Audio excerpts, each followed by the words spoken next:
de Acueducto. Ella es Tamara Luengo, que está con nosotros para charlar precisamente de este tema. ¿Cuáles son los grandes desafíos sobre el uso de agua? Y déjame, entiendo, esto es un problema multifactorial, pero déjame detenerme en cuestiones burocráticas, administrativas, que de pronto me llama mucho la atención. El ayuntamiento tiene ciertos aspectos, o los alcaldías, los ayuntamientos tienen aspectos en el uso de agua, en la administración del agua, el Estado de pronto tiene otros, y la Federación pues tiene otros, y ahí pues estamos viendo que es que el ayuntamiento no le invierte, que no dan los permisos. Bueno, una burocracia espantosa, increíble. Tamara, desde tu perspectiva, ¿cómo está esta maraña burocrática y administrativa hablando justamente del uso del agua?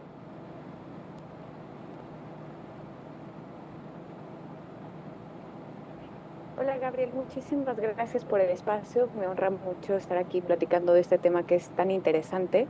Y como bien dices, hay una maraña administrativa bastante retadora para poder hacer de los usos del agua y de la gestión del agua algo democrático, algo integral y por supuesto sustentable, ¿no? Creo que el dedo en la llaga yo lo pongo en las diferentes esferas de competencia y esferas de intereses que se interrelacionan en la gestión del agua. Es claro que, bueno, hay atribuciones en la Constitución que otorgan responsabilidades a los municipios para atender los servicios de agua potable. En el artículo 115 constitucional está delimitado esta atribución, esta responsabilidad del municipio. Sin embargo, hay otras cuestiones de las cuales se encarga la federación, ¿no? Al final el agua es un bien de la nación y Claro. por tanto la federación es quien se encarga. Ya desde la Constitución empieza esta distinción entre qué atribuciones y qué actividades en torno al agua tienen que atenderse a través de diferentes niveles de gobierno y, por supuesto, esto también se ve reflejado en temas de presupuesto, en temas de gestión, y para añadir una capa adicional a este gran reto, entra en juego el sector industrial y, por supuesto, la ciudadanía, ¿no? Que hacen este engranaje y este tejido de intereses y atribuciones que vuelven esta labor muy compleja. Sí, sí, sí, sí. Tú, desde tu perspectiva, ¿cómo calificarías actualmente pues esta estructura, al final de cuentas, burocrática, que tiene impacto en el campo, por supuesto, en el uso urbano, en las ciudades y, por supuesto, en las industrias? ¿Cómo lo ves eso? El panorama que enfrenta México, al menos desde mi perspectiva, y seguro que algunos colegas coincidirán, es bastante retador. Intento siempre ser muy optimista con el futuro de agua que quiero para mi país, pero sin duda es bastante retador. Yo creo que urge una mejor interrelación, una mejor comunicación entre estas esferas de interacción con el agua. Y también creo que está muy claro, ¿no? Creo que tiene que haber una estabilidad de las atribuciones que sea transparente para la ciudadanía, para que todas y todas podamos comprender quién se encarga de qué y cómo poder contribuir a que esto mejore, Ujú. ¿no?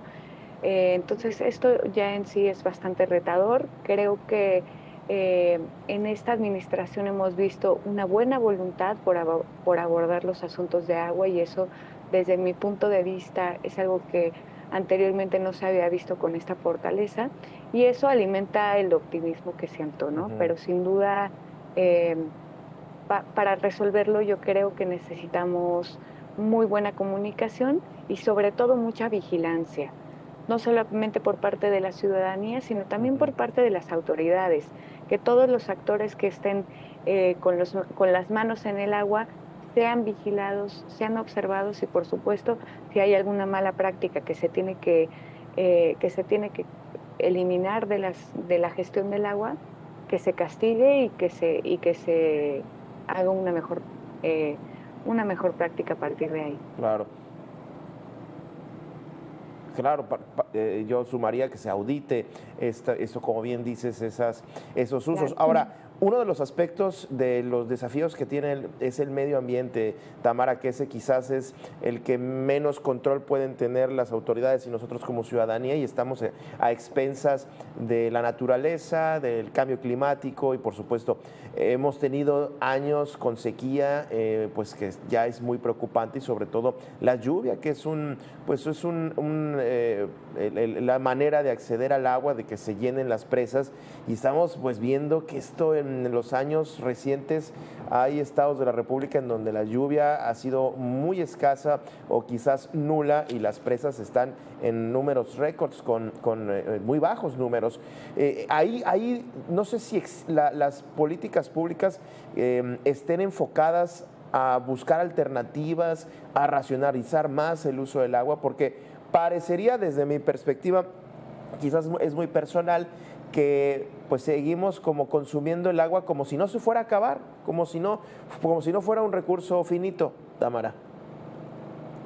Totalmente de acuerdo. Creo que el discurso del cambio climático y esta crisis climática que enfrentamos como humanidad ha sido un reto muy grande para autoridades, para la ciudadanía y por supuesto para el sector privado, pero también ha servido como una salida fácil a nivel discursivo, en donde la culpa la podemos echar a aquello que no podemos controlar, que es el cambio climático.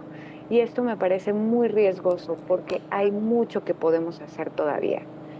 Hay mucho que podemos hacer a nivel de políticas públicas, a nivel de infraestructura, a nivel de prácticas y usos más sustentables del agua.